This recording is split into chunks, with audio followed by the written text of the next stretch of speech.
uma vice-espírito. Parabéns! Que Deus te abençoe! Verdade! Sim! Sim, eu tenho que perguntar. Senhor, Tá cansado. você não recebeu mensagem da vice-espírito mandar pra você? Eu venho de Haiti, eu sou brasileiro.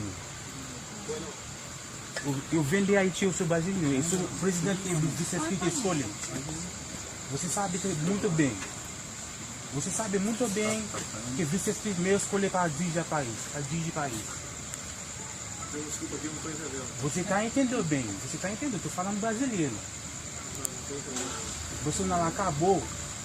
Você está recebendo mensagem no meu celular. Todo mundo, todo brasileiro está recebendo mensagem no seu celular. Você está recebendo mensagem da vice-espírito mandar para você. Você não é presidente mais. Você não é presidente mais. Não precisa resistir. Eu vice-espírito, descobri tudo que bolsonaro, você não é presidente mais. Não precisa resistir. Combater de 57 que veio pra... Deixa eu só deixar um texto bíblico. Esse senhor aqui veio, quer fazer uma oração. Eu quero só deixar o Salmo 91, verso 9 e 10. Diz assim: fizeste do Senhor o seu refúgio e a sua habitação, portanto, praga nenhuma chegará à tua tenda. Em nome de Jesus. Essa é uma bênção de Deus sobre a sua vida. Em nome de Jesus. Esse senhor está aqui e diz que quer fazer uma oração para o senhor.